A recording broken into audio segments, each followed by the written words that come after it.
Well, welcome to the Gold Coast edition. It's why I'm in shorts of the Science of Advertising show. I'm here with one of the three gurus that I go to for expert counsel, specifically for social media.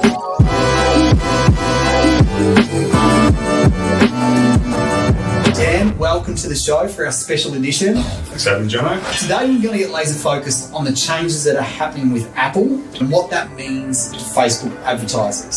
So to start with, can you just explain what's happening with Apple and the changes that are occurring? Yeah, definitely. So the specific changes we're looking at the moment relate to the iOS14, and there's really two components to that.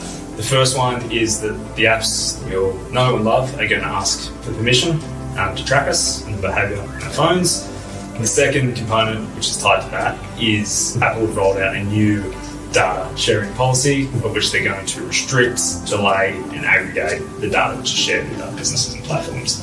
So in short, what that basically means is the data that we're used to getting from an advertising perspective, it's going to take longer to come to us. Some instances up as long as 3 days, and it might not be as clear at an individual user level as it currently is.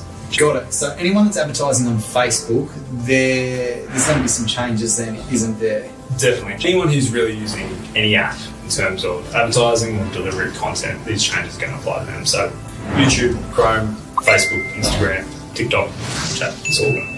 Okay, so let's go social media platforms and YouTube, because they're probably the dominant ones from an advertising perspective. So as a Facebook advertiser, what changes could you expect and what impact will that have on your campaign performance? Yeah, and to explain that, it's probably important to take a bit of a step back and talk about Apple changes have been made over here, and Facebook's rolling out their own changes over here in response to what Apple is doing. The technical jargon of what the big change Facebook's made is they've launched their own update to their platform around aggregated event management. Basically what that means is how they're going to work within the confines or the playing field that Apple set from a development perspective. That is how we translate the impact that advertisers are going to see to their campaigns, really down to two key areas.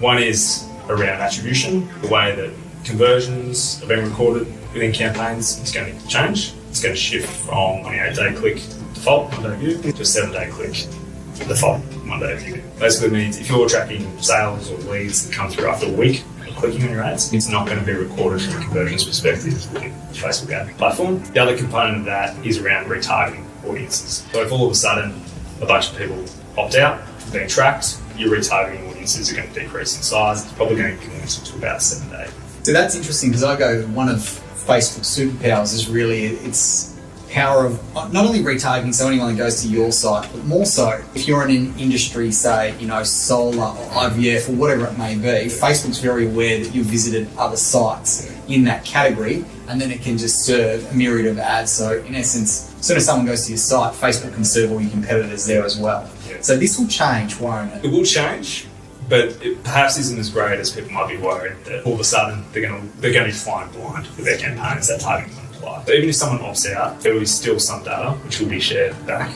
to Facebook or the other platforms. Just the way that data is shared is different to the way that it currently is. So Facebook's going to use modelling, it's going to reduce the window that you can retarget, so talking specifically about 7 days versus 180 days might be currently in place, as well as other options that Facebook have in terms of the way that you're engaging with content on Facebook versus perhaps off Facebook where it's exposed. So, but we should expect some deterioration in how effectively Facebook can target them. I think the way that we're talking about it with clients and with other people we're talking to the changes about is the strategy and the value of the platforms is still the same. The way they implement that strategy or the media buying, it just is shifting. It's just best practice is going to change. So I wouldn't say it's about declining effectiveness of the platform or of your campaigns. It's just that what's currently best practice in January 2021 is going to be good. See, this is where I think it's really interesting, because this is where it's going to separate the amateurs from the pros. Because I think your amateurs, anyone that can think they can just plug in, load a Facebook campaign, and Facebook, the engine itself,